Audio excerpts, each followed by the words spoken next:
নমস্কার, জয় মাতারা। আমি অ্যাস্ট্রো হিমাংশু ভাগ্যের দুয়ার থেকে আপনাদেরকে জানাই আন্তরিক শুভেচ্ছা, ভালোবাসা। আজ আমি যে প্রেডিকশানটি করতে চলেছি, জাতকেরা হলে ডান হাতটিকে দেখুন আর জাতিকারা হলে বাঁ হাতটিকে দেখুন। দেখুন, এইটা হচ্ছে আমাদের হাতের উচ্চস্থ মঙ্গলের ক্ষেত্র, আর এটা হচ্ছে নিম্নস্থ মঙ্গলের ক্ষেত্র। তা মঙ্গল হচ্ছে আমাদের ভূমি, বাহন, বাড়ি, ঠিক আছে, এইগুলোর কারকতা।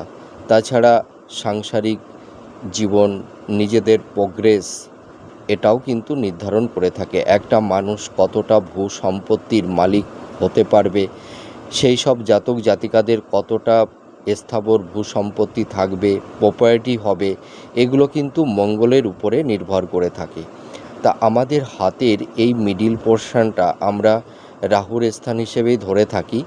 এই হাতের তালুর এই মিডিল অংশটা খুব ডাবাও থাকবে না, আবার খুব একটা উঁচু থাকবে না, মানে সামান্য একটু নিচু থাকবে, তাহলে এই রাহুর স্থানটি শুভ। এবার দেখুন, এই যে মঙ্গলের ক্ষেত্রটি যদি এখানে কোনো জাল চিহ্ন বা কোনো ক্রস চিহ্ন যদি না থাকে, এই ঠিক এইখানকার নিম্নস্থ মঙ্গলের ক্ষেত্রে এখানে জাল চিহ্ন বা ক্রস চিহ্ন এগুলো থাকলে কিন্তু চলবে না, ঠিক আছে।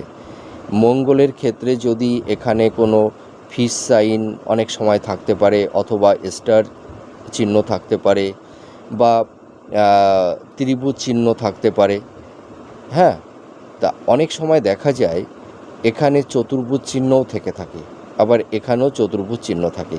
তা আপনাদের যে কোনো একটা চিহ্ন থাকলেই হবে, ঠিক আছে, ক্রস চিহ্ন বাদে, হ্যাঁ।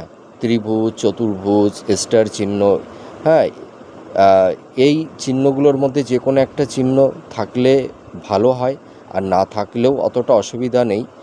আর এই দুটি মঙ্গলের ক্ষেত্র যদি শুভ হয়, আর এই মঙ্গল এই উচ্চস্থ আর নিম্নস্থ মঙ্গলের ক্ষেত্রের মাঝে এই ধরনের যদি মানি ট্যাঙ্গেল বা ত্রিভুজ চিহ্ন তৈরি হয়, তাহলে এই সব জাতক জাতিকারা প্রচুর প্রপার্টি, ধন সম্পদের এরা মালিক হয়ে থাকে, এরা প্রচুর অর্থবান, বিত্তবান হয়ে থাকে, এবং এরা প্রচুর মানে সম্পত্তির মালিক হয়, এবং এদের জীবনটা খুব সুখের হয়।